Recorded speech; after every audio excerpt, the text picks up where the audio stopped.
ओम नमः शिवाय। कौन सी स्त्री के भाग्य में पुत्र की प्राप्ति नहीं होती है? दोस्तों, एक बार की बात है कि भगवान विष्णु शेषनाग की सैया पर क्षीर सागर में लेटे हुए थे और माता लक्ष्मी उनके पास में बैठी हुई विष्णु जी के पैर दबा रही थी। पैर दबाते हुए माता लक्ष्मी ने भगवान विष्णु से पूछा कि हे प्रभु, आज मेरे मन में कुछ प्रश्न उठ रहे हैं। यदि आप कृपा करके मेरे इन 3 प्रश्नों का उत्तर आप मुझे दें तो मुझे बड़ी संतुष्टि होगी और मेरे मन को बड़ी शांति मिलेगी। माता की बात सुन करके भगवान विष्णु कहते हैं कि हे देवी, तुम्हारे मन में जो भी प्रश्न है तुम बिल्कुल निसंकोच होकर के मुझसे कहो, मैं तुम्हारी शंका का निवारण जरूर करूंगा। माता लक्ष्मी कहती हैं कि हे प्रभु, मैं जानना चाहती हूँ कि वह कौन सी स्त्री होती है जिसके भाग्य में संतान का सुख नहीं होता है, और मैं यह भी जानना चाहती हूँ कि वह कौन सी स्त्री है जो समय से पहले विधवा हो जाती है, और मैं यह भी जानना चाहती हूँ कि वह कौन सा श्रृंगार है जिसे स्त्री के करने से उसे स्वर्ग में स्थान प्राप्त होता है। माता की बात सुनकर के भगवान विष्णु कहते हैं कि हे देवी, तुमने आज बड़ा ही उत्तम प्रश्न पूछा है और ये तुम्हारे तीनों प्रश्न बड़े ही महत्वपूर्ण हैं। इन प्रश्नों का उत्तर संसार के लिए कल्याणकारी होगा। जो भी मनुष्य इन्हें ध्यान से सुनता है उसे पृथ्वी लोक पर सारे सुख प्राप्त होते हैं, कभी भी उसे जीवन में दुख नहीं होता है, और जब उसकी मृत्यु होती है तो मृत्यु के बाद वह मेरे लोक में स्थान को प्राप्त करता है। भगवान विष्णु देवी लक्ष्मी से कहते हैं कि हे देवी, आज मैं तुम्हें एक बड़ी ही पवित्र कथा सुनाता हूँ, और इस कथा के माध्यम से जो भी तुमने प्रश्न पूछे हैं उन सबका तुमको उत्तर भी मिल जाएगा। लेकिन मेरा एक निवेदन है कि इस कथा को ध्यान से सुनना और पूरा सुनना, क्योंकि इस कथा को कभी भी अधूरा नहीं सुनना चाहिए, इसलिए कि इस कथा में समस्त संसार का कल्याण छुपा हुआ है। जो भी व्यक्ति इस कथा को बड़े ध्यान और लगन पूर्वक सुनता है मैं उसके जीवन के 32 अपराधों को क्षमा कर देता हूँ। भगवान विष्णु की बात को सुनकर के देवी लक्ष्मी कहती हैं कि हे प्रभु, मैं आपको वचन देती हूँ कि आप यह कथा सुनाइए, मैं इस कथा को पूरे मन और लगन से सुनूंगी। कृपा करके उस कथा को आप शुरू करें।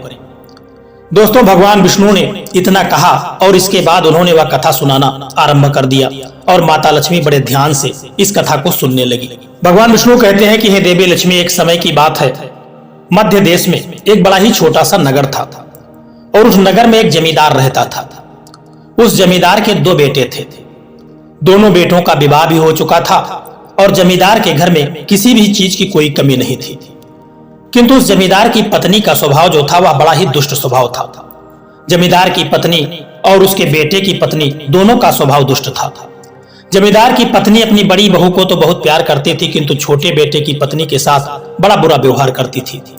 घर की सबसे छोटी बहू अर्थात छोटे बेटे की पत्नी, जिसका स्वभाव बड़ा ही अच्छा था, वह हमेशा भगवान पर विश्वास रखने वाली बड़ी ही पतिव्रता स्त्री थी और वह अकेले ही घर का सारा काम करती थी और घर के कार्यों में बड़ी ही निपुण थी।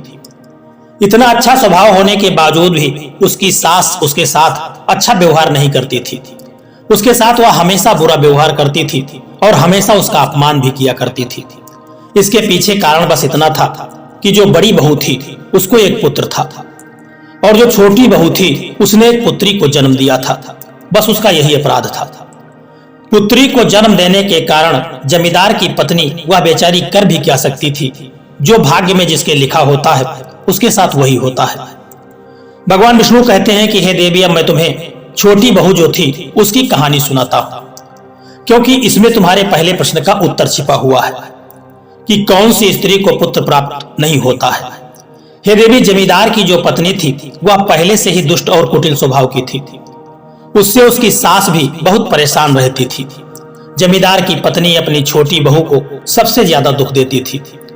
छोटी बहू का नाम था सुशीला और सुशीला को सताने में उसकी सास को बड़ा मजा आता था। सुशीला बेचारी रोज सुबह ब्रह्म मुहूर्त में जाकर के अपने घर के कामकाज किया करती थी और दिन भर काम करने के बाद उसे रात्रि को सोने को ही मिलता था। हमेशा कामकाज में व्यस्त इतना होकर के भी जमींदार की पत्नी अपनी छोटी बहू से द्वेष रखती थी। जब छोटी बहू झाड़ू लगाती तो उसकी सास आकर के उसे ताने मारती थी कि तेरे हाथ में जान नहीं है क्या, तू जल्दी जल्दी झाड़ू नहीं लगा सकती, मैं मंदिर जा रही हूँ, मेरे लौट कर आने से पहले तू भोजन बना करके तैयार रखना और आते ही मैं उस भोजन को करूंगी, और सुन, अन्न का एक दाना भी बर्बाद न हो जाए। बेचारी सुशीला चुपचाप अपनी सास का अत्याचार सहन करती थी। और उसकी सास की हर आज्ञा का वह बड़ी अच्छे ढंग से पालन किया करती थी। फिर छोटी बहू खाना बनाते हुए सोचने लगी कि मैं घर में इतना काम करती हूँ, लेकिन फिर भी मैं चैन की सांस नहीं ले पाती हूँ। मेरी सासू माँ किसी न किसी बात को लेकर के मुझे ही ताना मारा करती है। पता नहीं कब उसकी ताना देने की आदत जाएगी। सुशीला इतना विचार कर ही रही थी कि तभी उसके घर पर दरवाजा खटखटाने की आवाज उसको सुनाई देती है। छोटी बहू सुशीला ने सोचा कि अभी तो भोजन तैयार भी नहीं हुआ है, लगता है मेरी सास आज जल्दी मंदिर से लौट आई है। अब वह फिर से सताना मुझे शुरू करेगी और मुझे ताना मारेगी। तभी सुशीला ने जब दरवाजा खोला तो उसने देखा कि एक द्वार पर बड़ा ही एक युवा सन्यासी खड़ा हुआ है। वह सन्यासी सुशीला से कहने लगा कि बेटी सदा सुहागिन रहो, तुम इस सन्यासी के लिए कुछ भी दान करो। हे बेटी, मुझे बहुत भूख लगी है, मैंने कई दिन से भोजन नहीं किया है और मेरे भोजन करने की मुझे बड़ी तीव्र इच्छा हो रही है। उस साधु की बात को सुनकर के सुशीला ने सोचा कि अगर मैं इस सन्यासी को भोजन करा दूं और इतने में मेरी सासू मां आ गई तो मेरी खैर नहीं।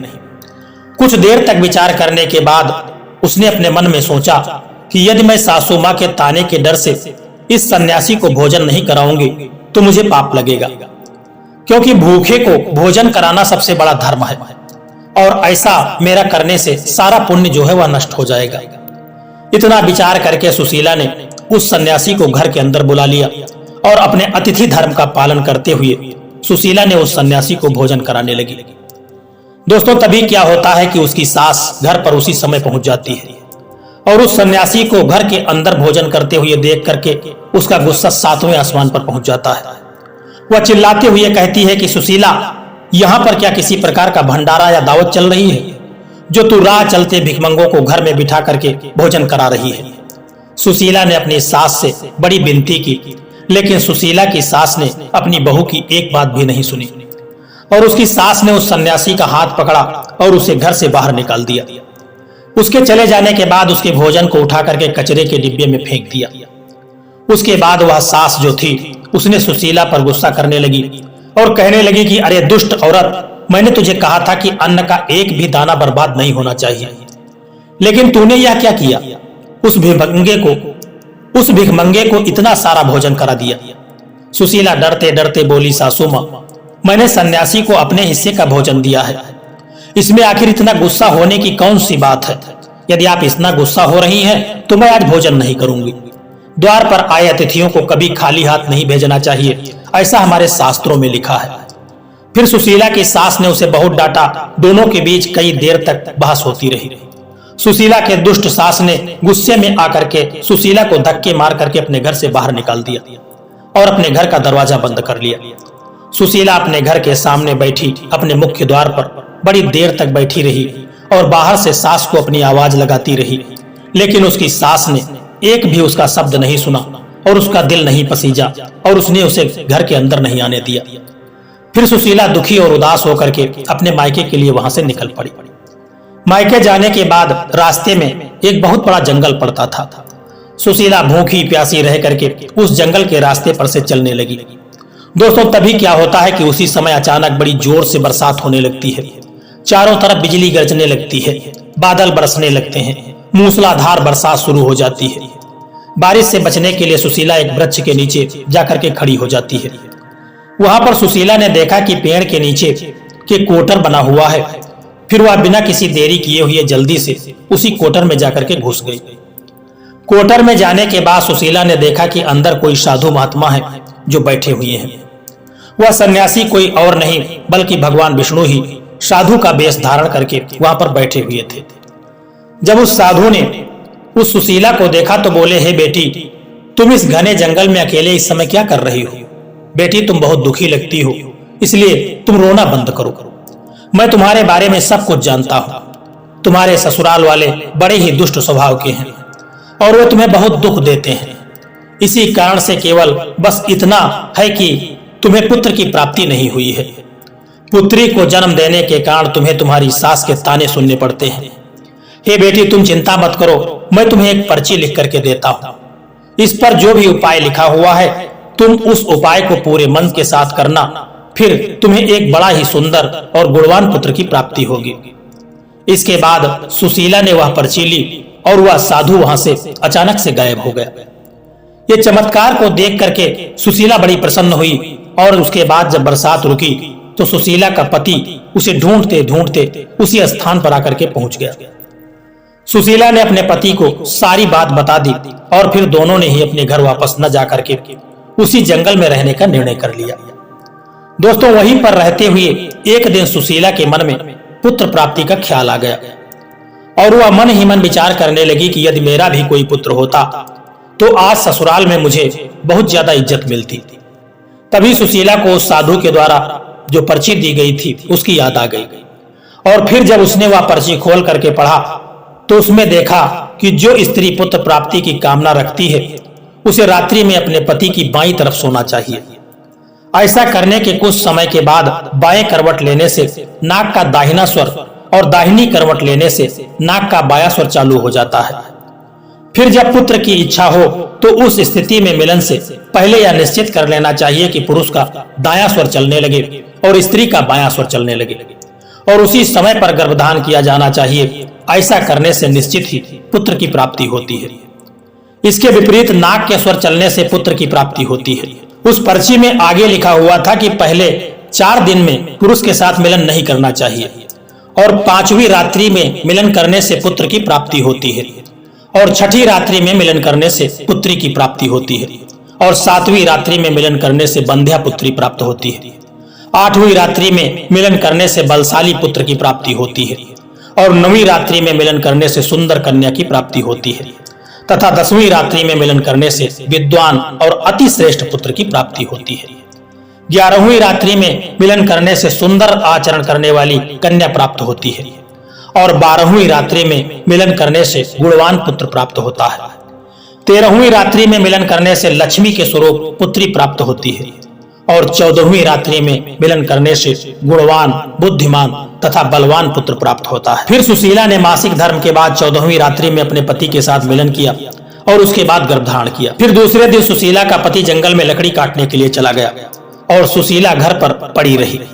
फिर अचानक से तेज तूफान आया और सुशीला की झोपड़ी वहां से उड़ गई। फिर सुशीला दौड़ती हुई उसी पेड़ के कोटर में जाकर के रुक गई जहां पर उसे वह साधु महात्मा मिले थे।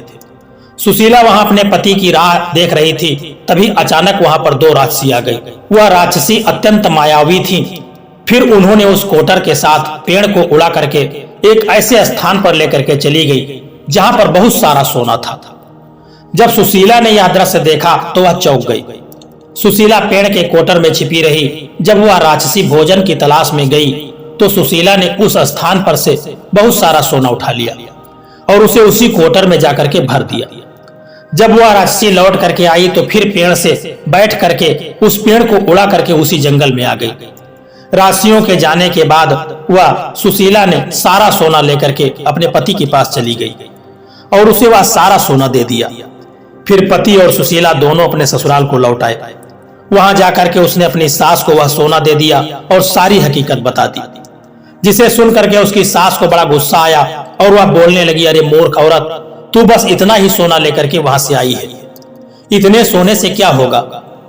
मैं तो होती तो बहुत सारा सोना लेकर के वहां से आती। फिर उसकी सास भी उसी जंगल के कोटर में जाकर के उसी पेड़ में जाकर के छिप जाती है और राक्षसियों की राह देखने लगी। तभी वह 2 राक्षसी वहां पर आई और फिर से उस पेड़ को उड़ा करके वहां से एक बर्फीले पहाड़ पर लेकर के चली गई। यह देख करके सास बहुत क्रोधित हुई और बोलने लगी, ये कहां लेकर के आ गई हैं? यहाँ तो बस बर्फ और मिट्टी है। तभी उन राक्षसियों ने उसकी आवाज सुन ली और देखा तो एक बूढ़ी औरत पेड़ के कोटर में छिप कर बैठी है। फिर उन्होंने उस सास को बाहर निकाला और उस बर्फीले पहाड़ पर जाकर के फेंक दिया। जमीन पर गिरते ही उसकी सास जो थी उसकी मौत हो गई। इधर सुशीला बड़े आनंद के साथ रह रही थी, लेकिन सुशीला की सास कभी नहीं लौटी।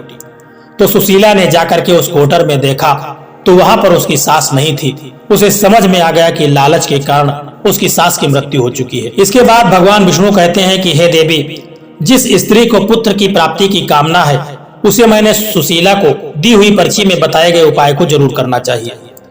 तुम्हारा दूसरा प्रश्न यह था कि किस कारण से स्त्री जल्दी विधवा हो जाती है। तो जो स्त्री अत्यधिक लालच करती है वह स्त्री जल्दी विधवा होती है और जो स्त्री चरित्र का गहना पहनती है उसे मृत्यु के पश्चात स्वर्ग की प्राप्ति होती है। एक स्त्री को अपने चरित्र का त्याग कभी नहीं करना चाहिए।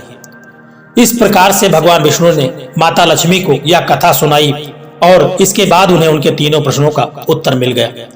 दोस्तों, यह कहानी आपको कैसी लगी है एक प्यारा सा कमेंट करके जरूर बताना।